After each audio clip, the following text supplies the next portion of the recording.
Say hello. Oh. This is just a thought, but what if there was less people and more cats? But that's not what this video is about. So in this video, I am going to teach you how to let go of any shame and guilt from the past. I'm going to teach you how to immunize yourself against shame and guilt in the future. And I'm going to show you how to dissolve any shame and guilt that might flare up in the moment. So let's start with the definitions. So what's the difference between shame and guilt? Now the best definition I've heard of this, I think it was in a video from my friend Zach, who has a YouTube channel as well. I'll link the video below. But yeah, best definition I've heard is guilt is when you've broken your own rules, and shame is when you've broken somebody else's rules. So we all have our own unique set of ethics and morals, and if we do something that goes against our internal rule book, that's when guilt arises. So simple example, you might be on a diet and you end up ordering pizza and eating full pizza to yourself. So then you feel guilty because you'd set these rules for yourself.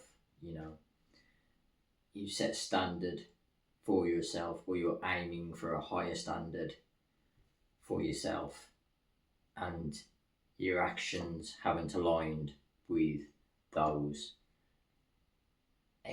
expectations or standards. So you feel guilty. Pretty self-explanatory. And shame is something that's external.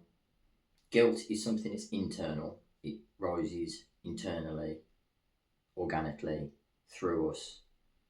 It's an emotion, which is energy in motion. So the emotion rises in us because it's part of our internal system. So we feel guilt.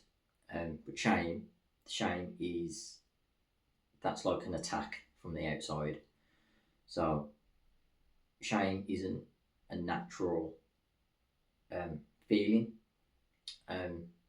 It's almost like a hijacking of our nervous system and a hijacking of our mind, because shame is a tool that people use to try to control us and to follow their rules and go against our own rules and our own best interests.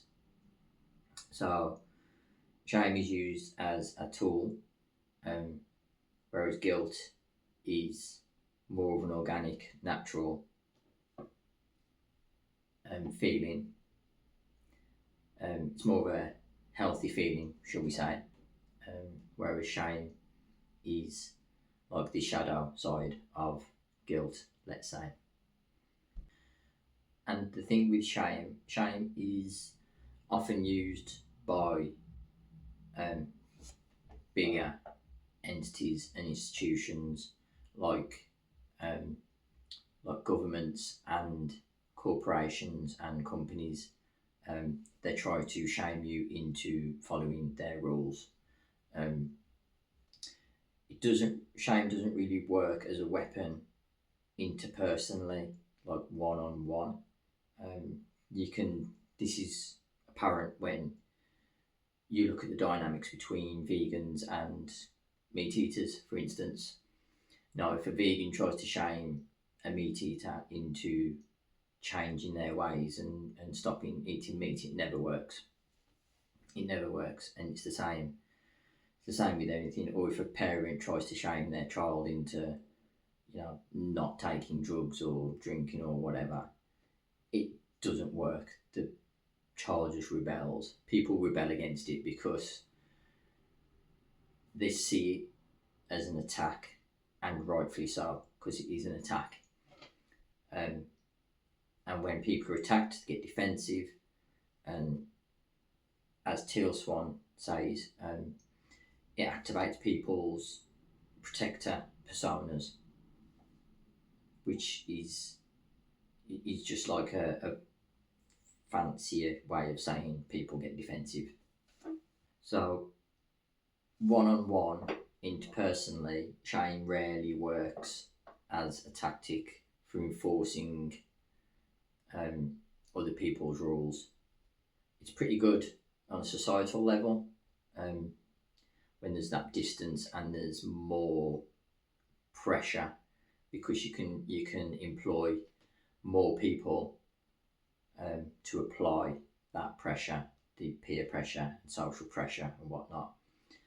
So people feel pressured into following the rules, and it kind of overwhelms their protector personas.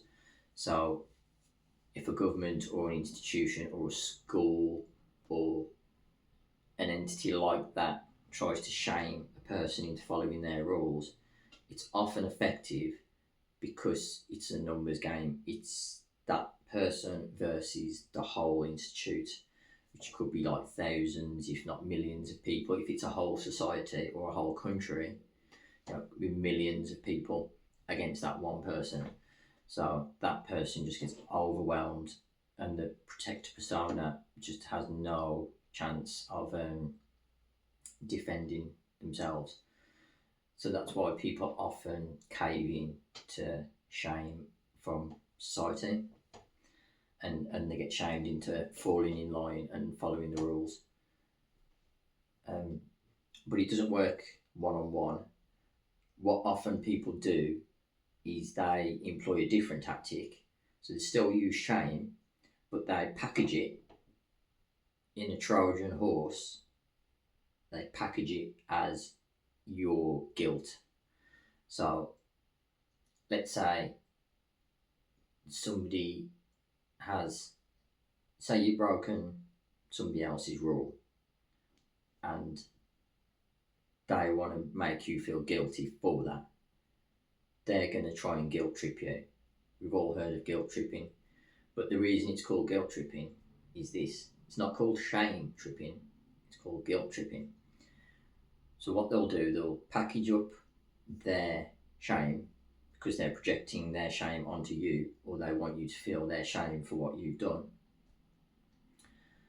because you've broken their rule or not gone along with their story or whatever. So they'll package that up and they'll tack on some more, and then they'll package that into a story or a narrative, to make you feel like you've broken one of your own rules, even though you haven't. They'll twist it to make it you feel like you have broken one of your own rules, and then the guilt arises because you're more likely to make a change if you feel guilty. You're less likely to make a change if you feel ashamed, or if you feel shame. So it's not impossible, because obviously it works on a societal level, but you're less likely to change your ways if somebody tries to shame you, because you're just going to get defensive, and you're just going to tell them to where to go. But if you feel guilty, then that kind of, it's more corrosive. It kind of eats away at you, because you kind of like it hijacks your own ethics and morality. That's why I call it Trojan horse, because it kind of gets inside and works its way in, and then you think it's your shit to deal with, and that's when people feel guilty, they're more likely to change. So it's pretty insidious, really. It's a really manipulative way of getting somebody to change. I think it's kind of glossed over a lot of the time, guilt tripping, but it is really insidious and it's very manipulative. And people know exactly what they're doing because they know if they just try and shame the person into changing, that's not going to work. So they have to be really sneaky about it and they have to get that person to feel guilty. So then that initiates the change more organically. So that's the fundamental difference between guilt and shame. Shame is their shit to deal with.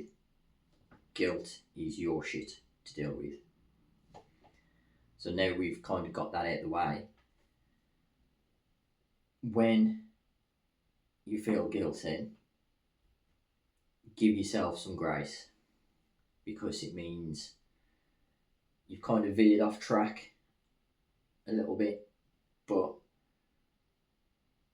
it's your own standard that you're aiming for.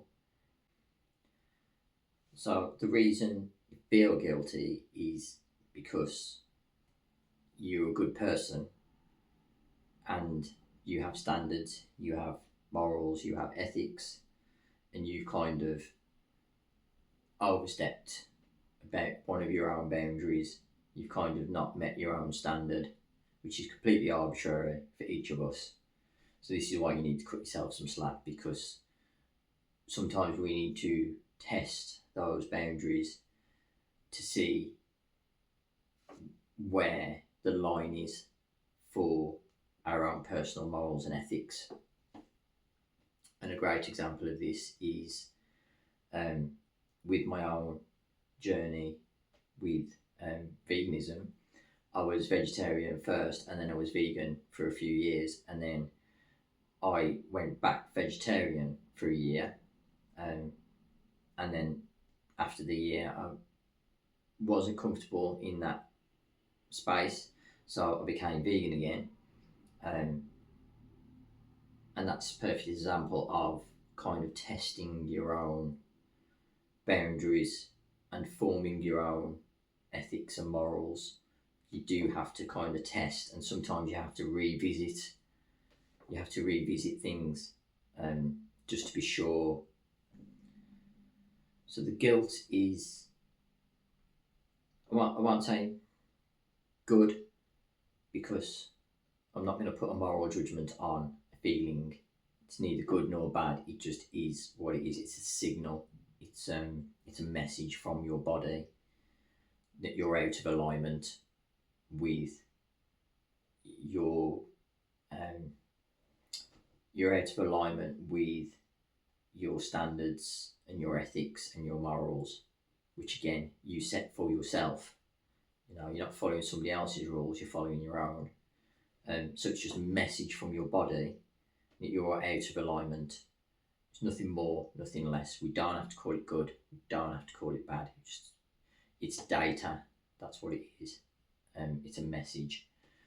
So we need to take that on board and course correct as needed. And if you're trying to raise the bar, if you're trying to raise your standards, you know, you are gonna falter at times. So listen to the guilt, because it is a signal. But once you've received that signal, just let it go. You don't need to hold on to it. You don't need to reread the signal. Just read it, course correct, move on. You know, guilt is designed to be a burn when read message, like you see in the old spy films where you get the message and then they read it and then it self-destructs. That's what guilt should be. So when you feel that guilt arise, just think about that. Just think, read and then burn. Read and burn. Just think that. And as for shame is just somebody else trying to get you to follow their rules. So fuck them. You know, we see this all the time on the internet, where somebody will post something and then the mob will descend and obliterate them And then next thing you know, the person's posting a public apology. They're placating the mob. They are, you know, they're groveling, and you know it's not sincere. It's just that they've received too much heat for it, and they've been shamed into falling back in line. They've been shamed into, you know, getting back in their box. Never let anybody shame you. Put that shit back on them.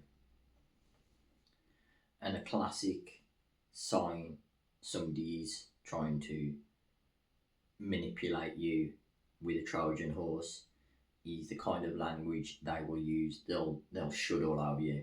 They'll be saying you should do this, you should do that, you should have done this, you should have done that. They'll just should all over you.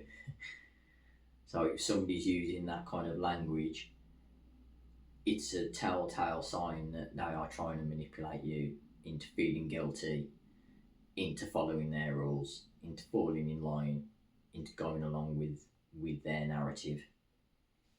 If somebody's trying to bully you, if somebody's trying to shame you, there's only one response. Will Smith said it best. So you know what?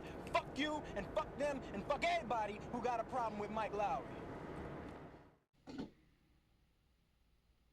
So another thing to look out for. So look out for the shoulding. And the other thing to look out for is notice how you feel before and after interacting with the person who's trying to shame you. How did you feel before that conversation? Did you feel any guilt? Did you feel any shame? Or was you just living your life, and then it was only when you interacted with this person when the shame washed over you? I won't say arose, because guilt rises internally because it's an internal emotion, whereas shame is an external attack. So it's something that will wash over you, and you'll feel it. You'll feel your nervous system activating, so you'll be completely fine, and then somebody will say something or do something, and then you'll kind of feel yourself stiffen and tighten and potentially go into fight or flight mode, and then the shame will hit you, and it's only during this interaction with this person, like before you might have been totally fine. So that's a telltale sign somebody's trying to shame you, because you didn't have the guilt arise before. It's only afterwards. So once you feel that happening and you feel the shame washing over you, that's the sign to exit the interaction and not absorb the shame. Think of it as you find 1 minute, you interact with this person, they shame you, you feel it wash over you like a wave, like water, like somebody just threw a bucket of water on you.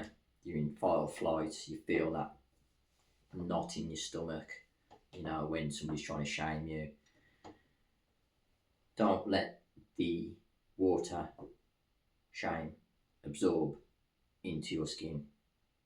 Just exit the situation safely as possible, as diplomatically as possible, and then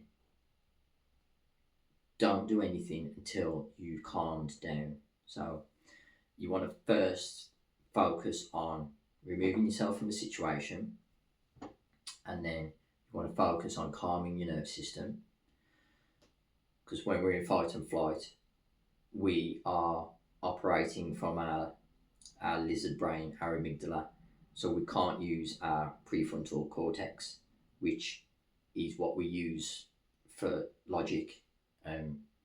So we won't be able to make any logical decisions. We're just operating from fear, mostly.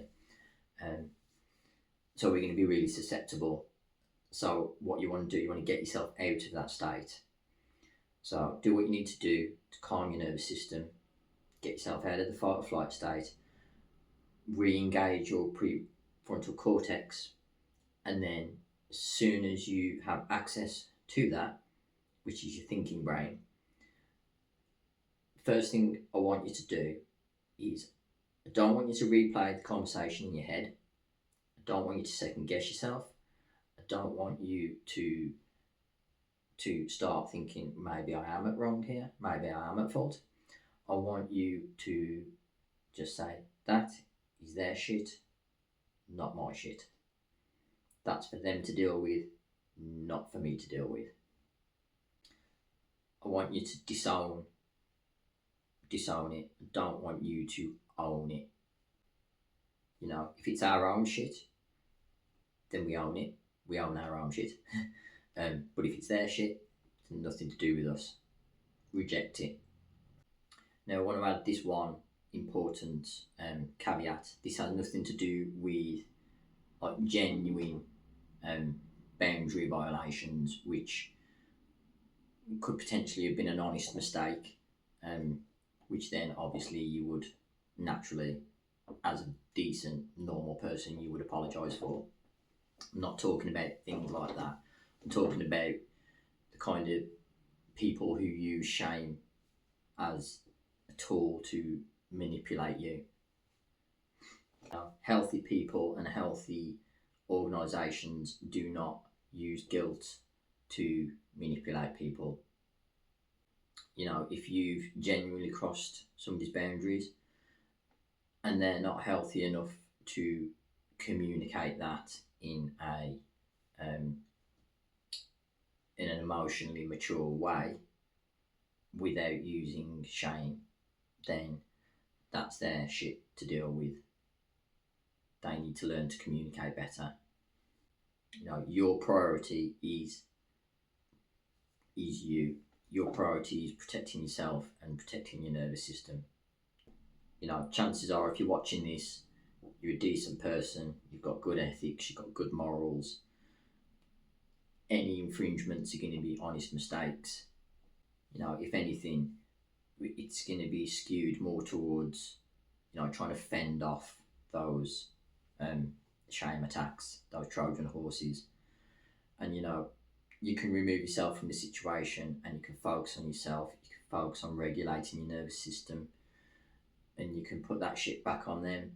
And then, you know, if an apology is needed further down the line, once you have thought about it a bit more and you might think, well, yeah, maybe I am in the wrong, then an apology might be in order.